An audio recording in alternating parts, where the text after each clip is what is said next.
So magandang gabi sa inyong lahat mga kamanok. So once again, this is PJ Vergara of Linyada ng Mamay. So pag-uusapan natin ngayon mga kamanok is all about, syempre sa mga katanungan naman ninyo ulit. So katanungan niya dito is, Idol, okay lang ba na mabasa ng ulan ang aking ginagayak na manok? Okay? So, napakaganda katanungan nito mga kamanok. So para sa akin, kapag kayo is nagagayak ng manok, huwag niyo pong hahayaan na sila is nababasa ng ulan. Okay? Kamanok, bakit naman? Sila naman lumaki naman silang nababasa ng ulan doon sa TV. Bakit ngayon ayaw mo nang ipabasa sila? Yes, mga kamanok, alam niyo naman po ang paggagayak. Kailangan po ay sila is nakakapag-relax, sila po is nakakapagpahinga ng maayos para po sila is maging healthy. So hindi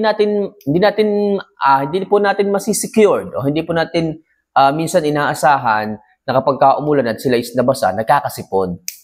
Kasi nga po, bumababa po yung body heat sa katawan ng ating mga alaga o kaya naman something na medyo masama na talaga yung kanyang pakiramdam or nakakaramdam sila ng sakit. Normal po yun mga kamanok.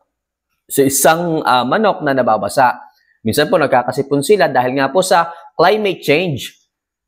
For example, nung umaga sobrang init, tapos nung gabi biglang umulan. Kinabukasan, makikita nyo, may sipon na.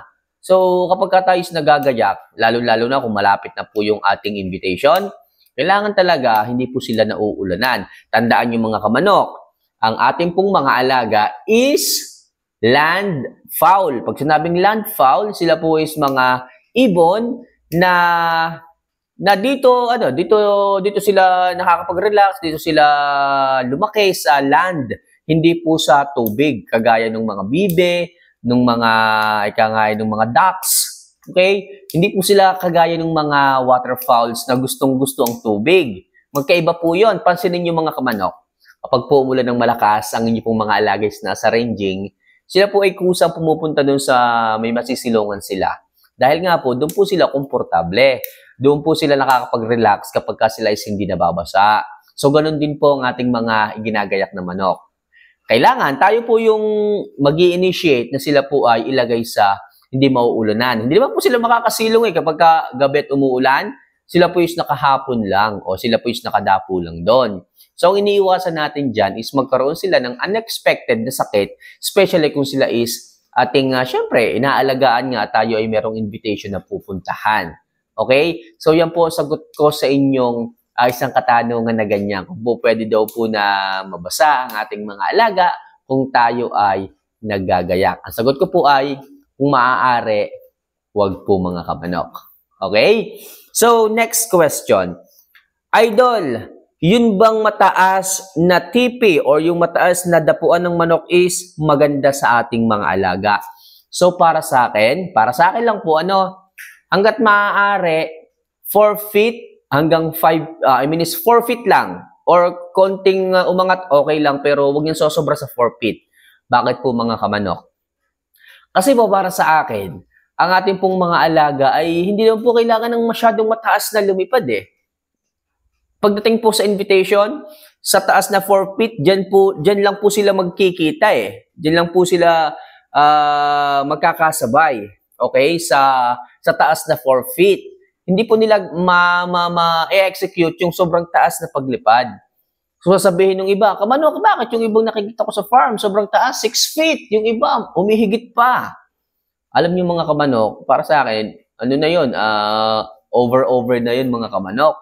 At saka para sa akin, pagka lumanding po yung manok natin, bumaba doon sa hapunan, kung meron siyang maapakan na matigas na bato, possible, masakit po yun sa kanilang siko, sa kanilang talampakan. So, yun po ang iniiwasan natin. Okay? So, sabihin ng iba, kamanok, pag bumababa naman ng hapunan, parang tumatalon lang sila. Hindi nila na-execute yung kanilang bagwis. So, hindi po. Yung pong 4 feet, mga kamanok, kagandahan na po yun. Okay? Sila po ay nakakatalon, sila po is nakakapagaspas. So, makakatulong na po yun pagdating sa kanilang overall body health. Okay? Para po ma-exercise sila. Okay, kaya po sinasabi ko sa inyo ito upang magkaroon kayo ng idea, which is, pwede nyo pong i-apply, pwede nyo rin pong hindi i-apply. Kasi po, tayo po ay magkakaiba ng perception, magkakaiba po tayo ng nalalaman. Pero para sa akin, ang kagustuhan ko lang po dito is magka-idea rin po kayo sa kung anong meron akong idea. Okay, especially sa mga newbie, sa mga baguhan, malaki po may tutulong nito. Okay, nagkaka-idea sila bago pa nila ma-realize kung ano ba yung mas maganda, kung ano pa man, magkaroon muna kayo ng idea tungkol sa ganito klase ng usapin. Okay? So ano pa ba ang ating topic ngayong gabing ito?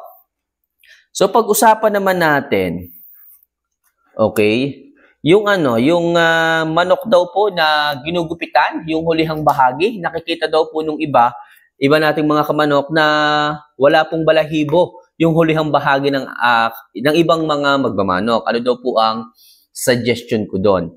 Mga kamanok, hindi nyo po kailangang gupitin yung balahibo nandun sa likuran ng inyong mga alaga. Okay? Yung po is natural. Natural, ano po yun? Coverings sa hulihang bahagi ng inyong mga alaga. Okay? Sa gabi po kasi mga kamanok, napakarami pong lamok. Hindi po natin nakikita yan dahil nga po sila po is naroon sa bakura natin. Marami pong lamok. Ang mga lamok po is lumilipad, dumadapo, kumakagat sa ating mga alaga.